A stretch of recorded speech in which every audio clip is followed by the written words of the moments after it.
So this is my first time taking my new plein air easel out to sketch. This is the U.go New Wave plein air Pochade box. It's called their Anywhere Pochade box. It's in the medium size, which is 8.5 by 11. I'm just snapping it onto my own tripod. And the only reason it's taken me a minute is because I had a little problem with my tripod. The Pochade box definitely is not to blame, but I'm going to go ahead and speed this up and show you what I've got. So the way this thing works is really cool. It's all held together with super strong magnets and a really strong hinge. So what's great about that is you're not dealing with any clamps or screws or anything like that. The thing I'm messing with right now is actually on my tripod. And so it's actually, in a way, it's sort of a good demonstration of why you don't want to have a lot of different little knobs and clamps and screws that you have to adjust. In my case, one of them had gotten jammed and I kept having to sort of move things around to get it to work right. But the box itself has nothing like that. The box itself, everything is just held together with magnets. So it sort of folds up like a laptop and snaps together. So once I got my tripod exactly the way I wanted it, I won't have to do this again because now it's all set and working right. Then this just snaps right on it and you're basically just good to go. It comes with a palette that's already built in. There's a plastic palette. You can also get a glass one, but I was perfectly happy with that one. I got a little side tray that snaps on with magnets, and that's just to hold my paints. You can get two of those if you want one on each side, but I happen to have this little clip-on thing that holds brushes, so I felt like that was good enough. It also comes with this big rubber band, and this is a really cool idea. You just snap this thing on there, and then you can hang things from it. So I can hang my water cup off of there as well. So that's really nice. The top is quite adjustable. Wherever you set it, it's going to stay because of the super strong kind of friction hinges. And there's two different ways to attach panels or boards or canvases or whatever you're using. So I got the one that's meant for panels. And because I'm using a sketchbook, I have these big clamps and I'm just using that to clamp the sketchbook itself down to the back of the easel. That's just kind of a personal preference, depends on if there's a lot of wind or, whatever. But it just felt a little more secure to me if I clamped it down that way. This is an Etchr sketchbook and it's an 8 by 12 roughly. It's an A4 size sketchbook. And these Etchr sketchbooks are super nice because you can get them in hot press or cold press paper, and I really like the hot press paper. So I just hang my bag there to help keep the tripod steady and I'm ready to go. So you can see from the other page of this sketchbook that the last time I used it, it was snowing outside, and I'm so glad to be out when it's good weather. So I'm looking out at Mt St Helens here and I'm ready to get started. So this is basically a split primary palette. Burnt umber and white, and then ultramarine blue and primary cyan, a lemon yellow and a permanent yellow deep, pyrrole scarlet, and magenta. So cool and warm red, cool and warm yellow, cool and warm blue, and then a white and a burnt umber to help me mix some darks. So for the sky, I'm just mixing white with a little of that primary cyan. Phthalo blue would also be good for this.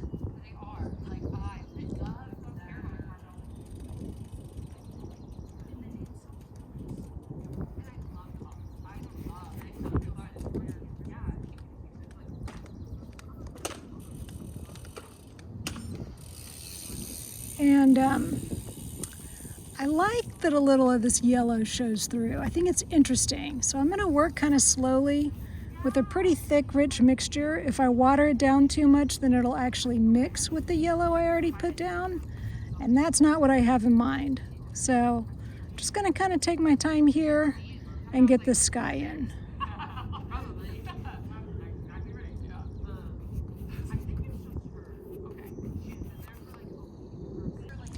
Okay, so I'm really glad I had a spray bottle with me. I wasn't even planning on bringing it, but it's super handy to have for this gouache palette. So I keep spraying it down.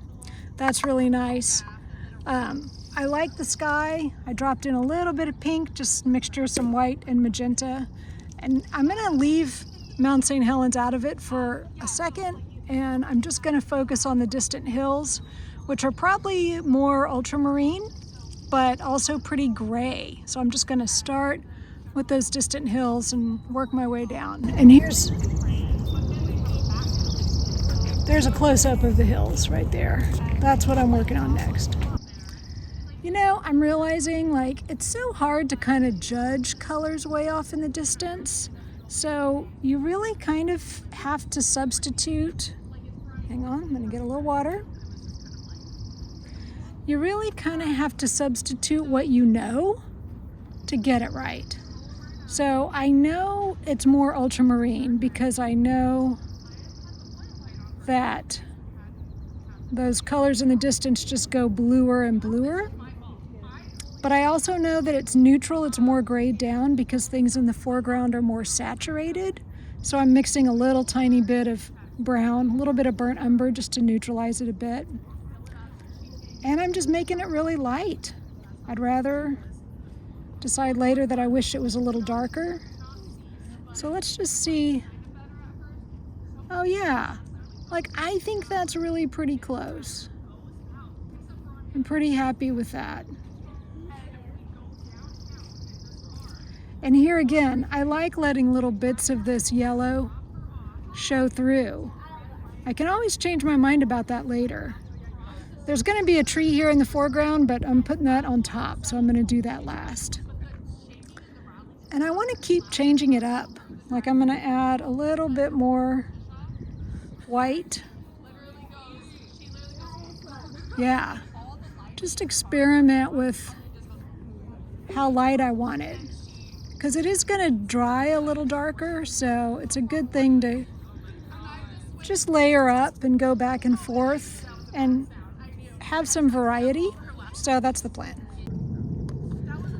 So I really want to get in the river, and I can just barely see the river, but you know, it's Portland, and this is a city built around the convergence of the Willamette and the Columbia River, so it's cool to have it in there.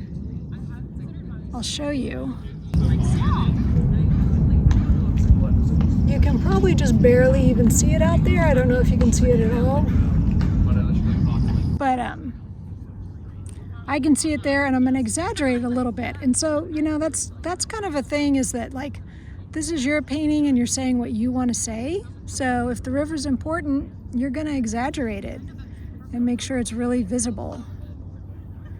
So I'm trying to just layer in colors.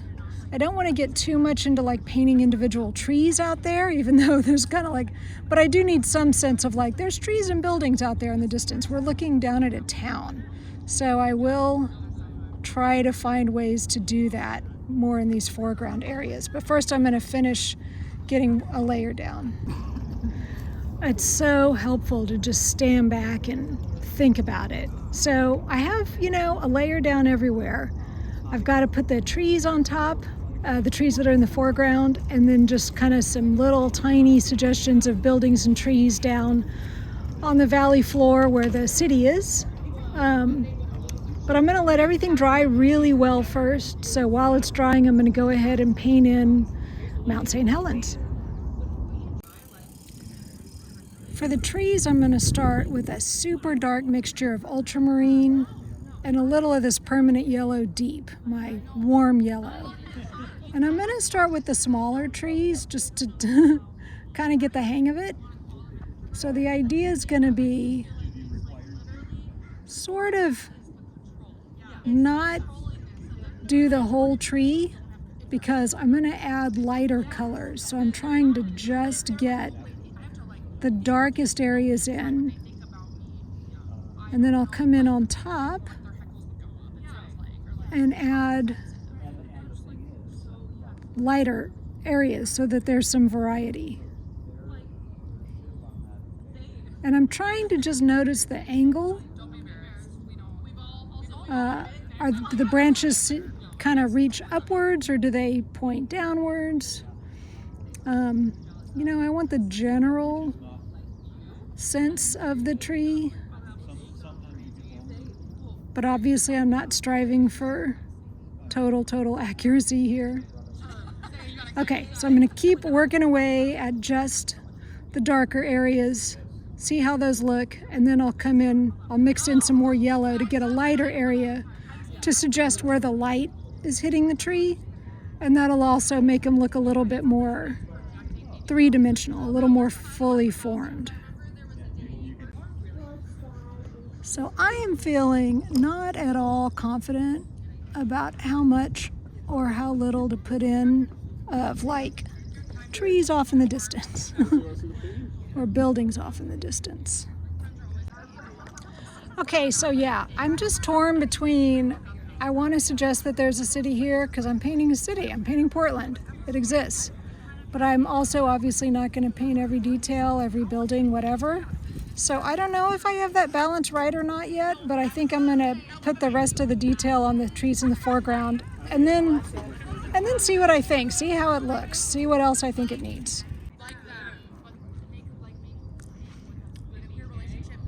Okay, so I'm mixing in this warm yellow with the green mixture I already have.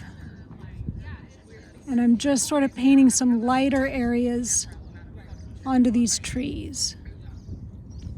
The light source is really sort of coming from behind me right now. So it's not like obviously coming from the left or obviously coming from the right.